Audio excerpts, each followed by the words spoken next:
I where to begin in this confession?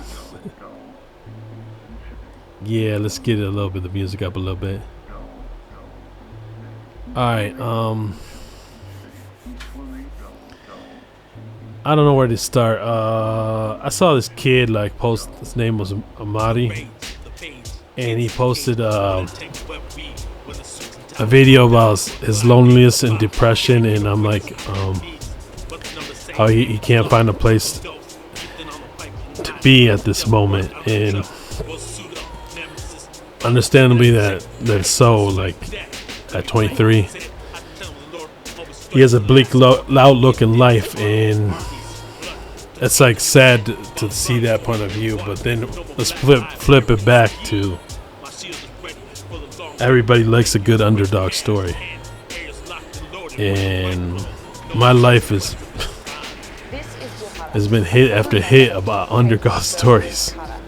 So, I went to St. Francis de Sales High School, and I was relatively good at school, normal. Didn't outshine, but I did have a messed up place. I couldn't really study at home because my mom, she's Latin. She's always young, so I didn't really have a stable house to really think and really shine.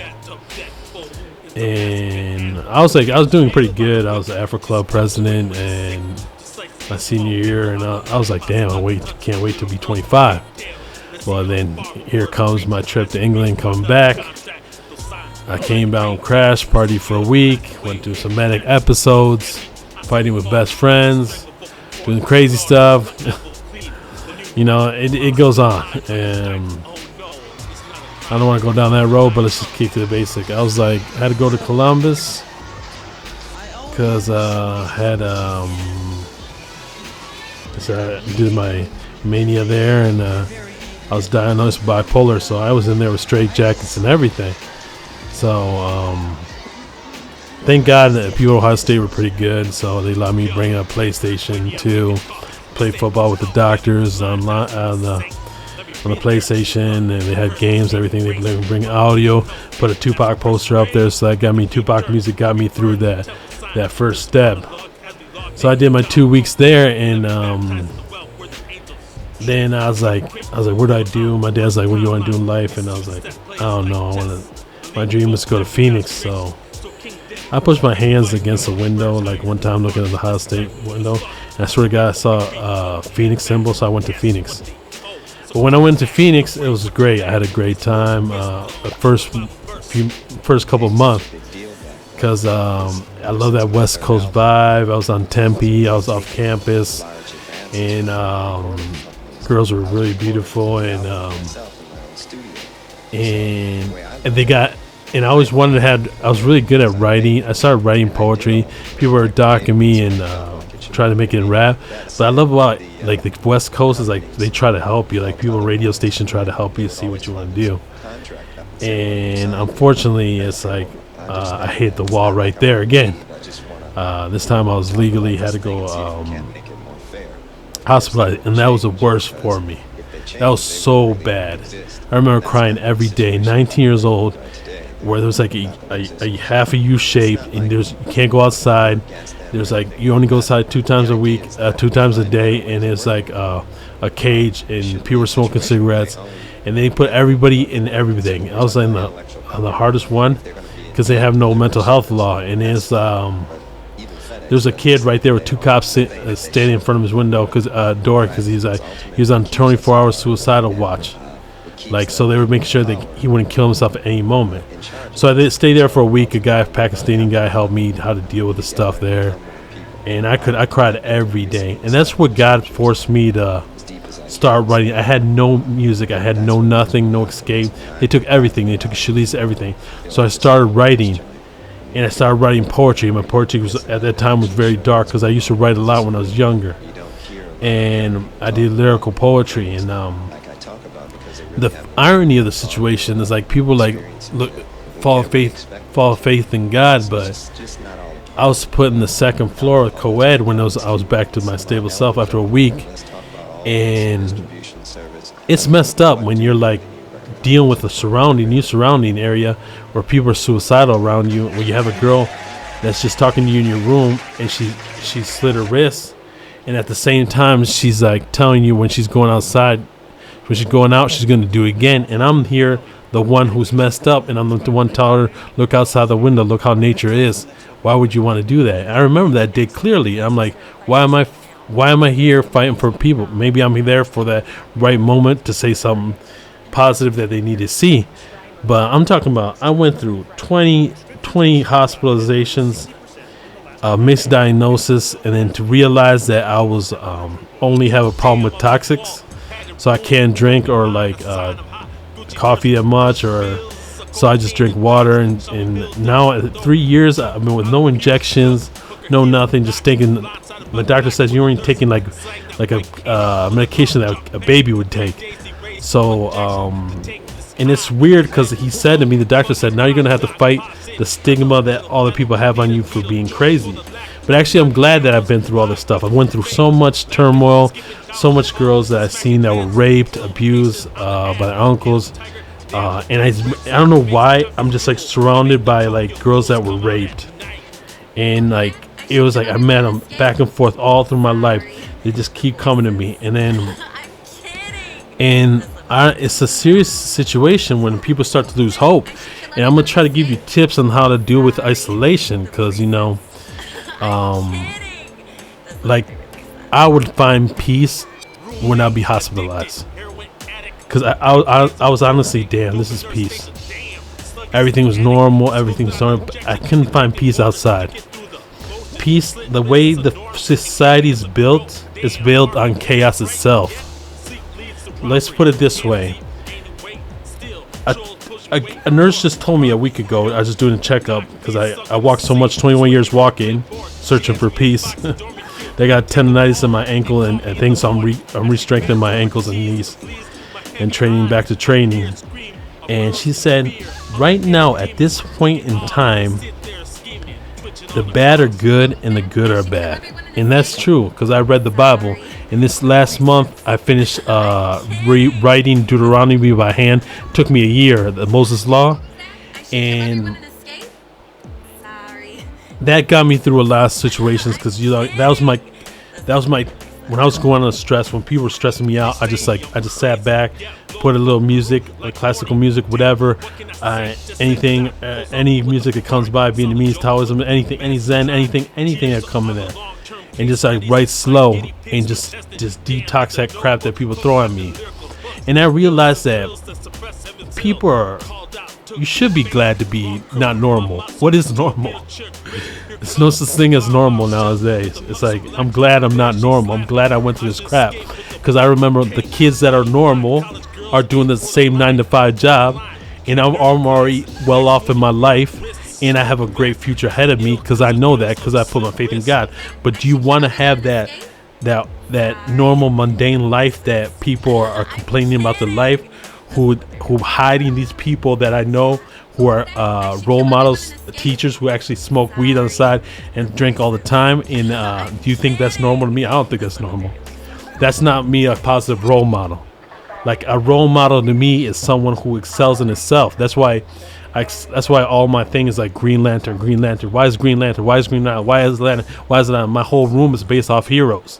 Because once you search that hero that you can mirror and be that hero, I found that reading the Bible, reading like a lot of books, searched a lot of faith book. I read the Taoism, Zoroastrian, everything. I read all the Hinduism, Taoism, Buddhism. There's an essence of evil in the world that's always there. So there's evil there. It's like not normal, man. And the things I know, even the politicians do. It's not good. So I'm like, let them do them things, and God always places hard cards at the end. Everything just all like, there's a saying here where I'm at. Lies have short legs, and people lie too much are gonna eventually stumble in their own lies. So at this time when you're in isolation, I don't like to get involved. I don't like to show my face. I go by many names: Aladdin, All In, Ra-miel. I just don't like to get in this situation. But it seems like when I saw this kid talking about depression, I'm like, damn, is this getting this serious that nobody helps out the kid? Dude, you have a car. I don't. I walk. I'm like John Constantine. I walk. Dude, get a car, put some music on, relax, audiobook that, learn your mind. Your mind is a great thing. Your mind can achieve anything you want. People are saying you need sleep. I really don't care if I sleep. You know, sleep is a cousin of death, and it's why, because they say sleep will help your brain, but it depends. I could never sleep when I was young. I always had trouble. My mind was always thinking. My mind was always calculating. So I found ways that my mind could rest without rest, like cognitively rest without, you know, sleeping. So I would sleep, I would crash and burn when I'm exhausted. I'm exhausted of work, I'm exhausted of creating. I would crash and burn. That's when you crash and burn and you just like pass out. But other than that, dude, that's when you crash out. Life is once, man. Life is once. Gotta put us here in this moment, in this time, to do something different, to something change. You might go into some trauma, so you drama that people don't like you. Who cares if they don't like you, man? All the people that were by my side left me. Only one friend I know back in my state, her name was Trina, stood by my side. When I text people for help, and I knew they were not going to help me. When I was going through some problem with people acting mafia stuff here, nobody helped me. Only my friend Trina was there. And I realized these people don't care about anybody but themselves. You know? Let them care about themselves. What are they going to do? They're going to go in a wrestling match, see their son play, see his son watch the set. Ain't no thing. You're not going to change the world. If you want to change the world, think big. My dad always told one thing. Shoot for the sky, you gain a mountain. Shoot for a mountain, you gain a hill. Shoot for the hill, you gain a plane. Shoot for the plane, you get a gutter. I'm shooting for something else. I'm shooting for like Andromeda. You know, because anything is possible with the mind. And that's the problem that people don't want to see, because you don't want to, like, can't really achieve. People like, oh, no, these guys, oh, put them in this, give them the places, give them the food, give them something. No, just detox from the crap. I put on social media one time, I was like, oh, for social media. You know what I did? I turned my phone off. I put it on silent, and I sometimes forget my phone. So that's what it is. And I'm like, and put your faith in God, put your faith in a higher power. I don't care if you don't believe in God. I don't care. Maybe one day it will lead you to God, but there's one path to him, and it's for real. Like, I had a lot of situations in my life where I was dealing with death and betrayal, and like and there was someone there at the right time, even deadly situation in like a favela in the gutter places here in South America, where there's a couple pulled me out and like, no, come with us. So there's angels all around us. You don't believe that, I don't care what you think, but there's always someone helping you there at the moment. That's why they say you have angel, and you can ask for as much as angels as you want. I have 5 angels I asked for, and I name a specific with a specific job. And I believe that anything you put out good will come back to you that time. Do unto others as you would like to be treated. I know it sucks, man, when you're like down and out, when you have no outs, you don't see no out, but that's the best time to go inside yourself, find out what you're made out, put the armor, put the chainmail, get the freaking Excalibur from the sheath, and go. Like, everybody's saying, like, oh, why you like King Arthur so much? It's not about King Arthur. The symbol of Excalibur that I like is to be noble, honest, and fair. And I can believe anybody can pull out Excalibur out the rock if they stay true to themselves. You know, if they pull out the bull crap outside, if they let go of the liquor, let go of the weed, let go of everything, and just detox and be about themselves and be about helping others, helping your neighborhood. One time I was so pissed off. You know what I did? I went rake the plaza right here filled with dog shit that people don't pick up. Yeah, people looking at me, guys, me mugging me. I don't care. I had my USA Olympic shirt on. I was like, come on, what are you gonna do? I'm cleaning up stuff. Then I found out a taxi driver said, you should be doing. Glad you do that, because that feces from the plaza that gets in the kids' feet, it can actually cause blindness to kids. So I'm saying there's all the things. Like, you can watch. I got Naruto here. I got like all these hero things. But be the hero that you want to be in the story, man. It's no joke. It's like, it gets to a point where I don't want to get involved. I never did want to get involved, but then I see all this temptation, evil, mundane, malice, heart, sloth, everything. And I'm just like, these guys, this is so bad that I had to step in. I didn't want to step in, never. I never wanted to be like that guy in the front line. But now I'm wishing to be the front line. I mean, one time I said God cursed me to always come back, to always kill at to the instance of the evil is done. Because I believe like evil and good is like a funnel. Evil goes down, there's a source. Evil, the good goes up, there's a source. There's always a source of evil, and there's always a source of light. But it just like gets to a point where kids talking about depression, dude. You don't know what it's like to be in beat up by the cops, injected, handcuffed so bad that you can't feel your wrists, and thrown in solitary, and you're by yourself. Like, people wanted me dead, like, in that point of view. And I'm like, and I never gave up. I don't know why. It's something in me. I would never give up, and I would never give up. I would never give up. I always have faith in God, and if God puts me in the right places at the right time to help someone. And maybe in this moment, right place in this place, and my best friend died of a gas leak because my brother didn't take care of the gas pipe. He died in this place that I'm recording. You know what I call this place? Phoenix Ashes Records, because out of death comes life. So that's what it is. You have to be the hero. You can't like someone said to me, you can't save everyone. Who said I can't save anyone? Everyone. Just a mic just echoes frequencies through space, man. Your poetry, your writing, your drawing can affect people in another world. One lie kills someone else. One lie kills someone in the world. Just be true to yourself. Stop lying and do the right thing. And I believe in wholeheartedly, like, start reading a faith-based guidebook like the Proverbs. Get to know yourself. And like the Art of War, know thyself, know thy enemy. 100 battles won. So it's definitely that you gotta, and like all these people who doubted me, they're waiting for me to fall, and I'm glad they're waiting for me. I will not fall. I have my faith in God. I have faith in everything, and they're waiting for me to fall so they'd be like, haha, they can laugh at me. But who's laughing now? I achieve things. So just like for everybody who's going through a depressive moment, just get up. Grind it out. Pick something that you like to do. I don't know, like to paint, draw, something internal, they say, to get that energy out of yourself and just start creating something out of, like, tangible. Because we are too virtually touched right now. And we are too virtually, like, in a mode that we can't feel ourselves. I can't believe that I had to do a podcast. I never thought in my life I would do this virtual podcast. But it's to a point where we're so virtually touched.